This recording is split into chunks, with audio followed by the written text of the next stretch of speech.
آپ کے شہر چکوال میں گزشتہ روز پیش آنے والے اس واقعے کی جس میں سینکڑوں افراد پر مشتمل ہجوم نے احمدی جماعت کی عبادت گاہ پر حملہ کیا۔ چکوال کے گاؤں میں واقع احمدی کمیونٹی کی قدیم عبادت گاہ کے باہر سینکڑوں کی تعداد میں مقامی لوگ جمع ہوئے اور عمارت کو چاروں طرف سے گھیرے میں لے لیا، جس کے اندر 20 کے قریب احمدی کمیونٹی سے تعلق رکھنے والے لوگ موجود تھے۔ مشتعل ہجوم نے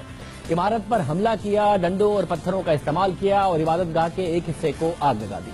دوسری طرف عمارت کے اندر موجود افراد نے بھی حملہ کرنے والے گروہ پر اینٹیں پھینکی۔ کچھ دیر یہ سلسلہ چلتا رہا، جس کے بعد ہجوم نے عبادت گاہ کا کنٹرول اپنے ہاتھ میں لے لیا۔ اس حملے کے دوران عمارت میں موجود 70 سالہ بزرگ شخص دل کا دورہ پڑنے کے سبب جان سے چلے گئے، جبکہ عمارت کی سیکیورٹی پر مامور اہلکار کی فائرنگ سے مشتعل ہجوم میں موجود شخص مارا گیا اور حالات اس قدر خراب ہو گئے تھے کہ مقامی حکام کو فوج اور نیم فوجی دستے طلب کرنے پڑے۔ سیکیورٹی فورسز نے جائے وقوع سے مشتعل ہجوم کو منتشر کیا اور عبادت گاہ کو خالی کرانے کے بعد سیل کر دیا۔ حملے کے الزام میں 100 افراد کے خلاف مقدمہ بھی درج کر لیا گیا ہے۔ اس علاقے میں حالات اچانک خراب نہیں ہوئے، حملے کا خدشہ پہلے سے موجود تھا۔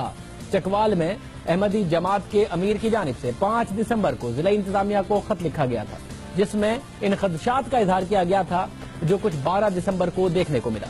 گاہ کے باہر 15 کے قریب پولیس اہلکار سیکیورٹی پر مامور تھے اور احمدیوں کی عبادت گاہ 100 سال پرانی ہے۔ 10 سال پہلے ایک مقامی شخص نے اس عبادت گاہ کے انتظامی امور احمدیوں سے لینے کے لیے عدالت سے رجوع کیا تھا۔ درخواست گزار تو اب اس دنیا میں موجود نہیں، لیکن اس کیس کی پیروی اب اس شخص کا بیٹا کر رہا ہے۔ سوال یہ ہے کہ نوبت کیسے آئی کہ ایک بڑا مجمع آتا ہے اور کسی عبادت گاہ کا کنٹرول اپنے ہاتھ میں لینے کی کوشش کرتا ہے، وہ بھی ایک ایسی عبادت گاہ کا جس پر تنازعہ پہلے سامنے آ چکا ہو، کیس عدالت میں ہو اور یہ تنازع حکومت کے علم میں بھی ہو، اشتعال انگیزی کا خدشہ پہلے سے ہو۔ آخر معاملات اس نتیجے پر کیوں پہنچے؟ کیا بہتر انتظامات نہیں کیے گئے تھے یا جو کیے گئے تھے اس اینٹیسپیشن میں کہ کوئی خطرہ ہو سکتا ہے وہ کافی نہیں تھے؟ ہمارے ساتھ وزیر قانون پنجاب رانا ثناء اللہ صاحب موجود ہیں۔ رانا صاحب بہت شکریہ۔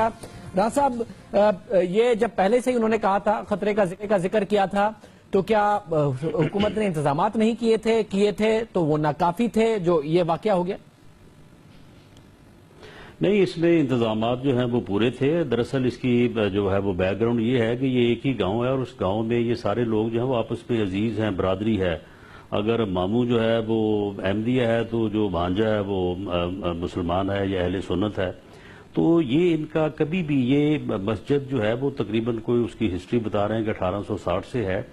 اور یہ تنازع جو ہے یہ 1974 سے جو ہے وہ چلا آ رہا ہے۔ تو یہ عدالت میں ضرور گئے ہیں لیکن کبھی بھی وہاں پہ ان کے درمیان جو ہے وہ اس قسم کی وائلنس یا اس قسم کا کبھی خطرہ نہیں ہوا۔ اور اب جب انہوں نے لیٹر جس کا آپ نے ذکر کیا وہ لکھا تو باقاعدہ طور پہ جو ہے وہ اس علاقے کے ڈی ایس پی اور ایس ایچ او نے ان دونوں کی میٹنگز کی، بیٹھایا اور بٹھا کے جو ہے ان کا معاملہ جو ہے وہ ریزالو کرایا اور انہوں نے باقاعدہ تحریری طور پہ یقین دہانی کرائی کہ ہم عید میلاد النبی کے جلوس کے موقع کے اوپر جو ہے وہ کوئی جو ہے وائلیشن نہیں کریں گے۔ لیکن پھر بھی وہاں پہ ایلیٹ کی ڈیوٹی موجود تھی، وہاں پہ تقریباً کوئی 30 کے قریب جو ہے وہ پولیس کانسٹیبل اور آفیسرز موجود تھے، ایس ایچ او خود موجود تھا، ڈی ایس پی خود موجود تھا۔ اور جب یہ جلوس جو ہے وہ وائلنٹ ہوا تو اس میں ایک اسیسمنٹ ہے کہ اگر جو یعنی اس مسجد کے اوپر احمدیوں کی طرف سے جو گارڈ تھے اگر وہ تھوڑا جلدی نہ کرتے اور ایک دم فائرنگ شروع نہ کرتے، جس کی وجہ سے 2-3 لوگ زخمی ہوئے لیکن ان کی حالت خطرے سے باہر ہے اور ایک آدمی جس کا اس گاؤں سے تعلق نہیں ہے، کیونکہ اس میں یہ بھی عنصر ہے کہ شاید کوئی باہر کے لوگوں نے آگے اس شرارت میں حصہ لیا تو اس کی جو ہے وہ زیادہ زخمی ہو گیا، تو اس وجہ سے پھر موب جو ہے وہ زیادہ مشتعل ہوا۔ لیکن کیونکہ پولیس موجود تھی، انتظامیہ موجود تھی، انہوں نے اس موب کو روکا۔ جو مسجد کے اندر لوگ تھے ان لوگوں کو جو ہے وہاں سے سیفلی جو ہے وہ ان کو ویکیٹ کیا۔ اسی گاؤں میں تقریباً کو 150 کے قریب جو ہے یہ احمدیوں کا گھر ہے، ان میں سے کسی کو جو ہے وہ کوئی نقصان نہیں پہنچنے دیا اور بعد میں ساری صورتحال جو ہے اس کو کنٹرول کیا۔ جس کی جو ہلاکت ہوئی تھی اس کا وہ ساتھ والے گاؤں میں آج جنازہ تھا، اس کی تدفین کے موقع پہ، جنازے کے موقع پہ بھی حالات جو ہیں وہ پیسفل رہے۔ وہاں کی جو مقامی آبادی ہے وہ ان میجورٹی لیکن یہ چند شرارتی لوگ تھے جنہوں نے یہ صورتحال پیدا کی۔ آپ نے کہا سیکیورٹی دی بھی گئی، مگر جب اس کا خطرہ موجود تھا انہوں نے خود بھی کہا تھا اور سیکیورٹی بھی دی گئی تھی تو دوسرے بھی انتظامات نہیں ہو سکتے تھے کہ جی آنے اور جانے کے راستے میں ایک ڈیویشن لگا دیں کہ جی اس طرف نہ آئیں یا بہت دور سے پولیس کھڑی ہو کہ اس کے قریب نہ آ پائیں کیونکہ قریب تو آ گئے اندر بھی گھس گئے قبضہ بھی ہو گیا بعد میں ظاہر انفارچونیٹ واقعہ ہو گیا کہ گارڈ سے فائرنگ ہو گئی اور دوسری طرف بھی تو یہ نہیں ہو سکتا تھا لیکن یہ وہاں پہ یہ انتظام کیا گیا تھا لیکن وہ کوئی گاؤں یا وہ روٹ کو اتنا زیادہ اس جگہ سے جو ہے وہ دور نہیں تھا اور ایک دم کچھ لوگوں نے جو ہے وہ اس بارے میں جو ہے وہ اشتعال کیا اور وہ آگے سے پھر جو ہے انہوں نے بھی جو ہے وہ فائرنگ کی تو اس طرح سے جو ہے وہ حالات بگڑے لیکن فوری طور پہ جو ہے وہ ان کو کنٹرول کر لیا گیا اور اس کا مقدمہ جو ہے وہ تمام لوگوں کو جو ہے ان کی نشاندہی کر کے ان کے خلاف جو ہے وہ 302 اور 780 میں پولیس کی ایس ایچ او کی مدیت میں جو ہے وہ درج کیا گیا ہے اور وزیر اعلیٰ پنجاب کا یہ عزم ہے اور انہوں نے اس بارے میں ڈائریکشن جاری کی ہے کہ ود ان 1 منتھ انشاءاللہ تعالی اس مقدمے کا جو ہے وہ فیصلہ کروائیں گے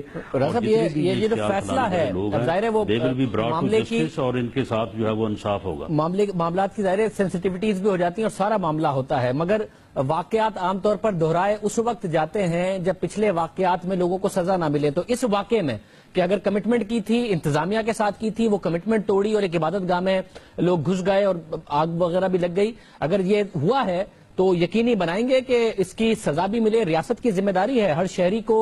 چاہے وہ اقلیتی ہو یا اکثریتی کمیونٹی کا ہو ہر شہری کو حفاظت جان و مال کی دینا ہر چیز کی حفاظت کرنا تو یہ یقینی بنائیں گے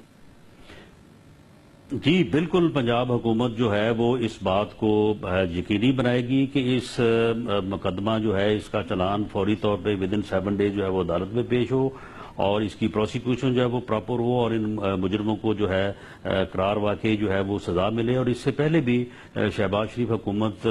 نے اس بات کو انشور کیا کوٹ رادھا کشن کے کیس میں اور آپ کے علم میں ہوگا کہ وہاں پہ بھی اسی طرح موب نے ایک میاں بیوی کو جو ہے وہ ہلاک کیا تھا ان میں سے 5 لوگوں کو آج وہ سزائے موت کی سزا ہوئی اور کچھ لوگوں کو جو ہے وہ عمر قید ہوئی ہے تو اس طرح سے جب یہ معاملات میں جو ہے وہ سزا اور جزا کا نظام جو ہے وہ قائم ہوگا تو بالکل اس قسم کے جو شرپسند لوگ ہیں کیونکہ میجورٹی میں جو آبادی ہے 99% جو ہے وہ لوگ پیسفل ہیں اور وہ ان چیزوں کے اوپر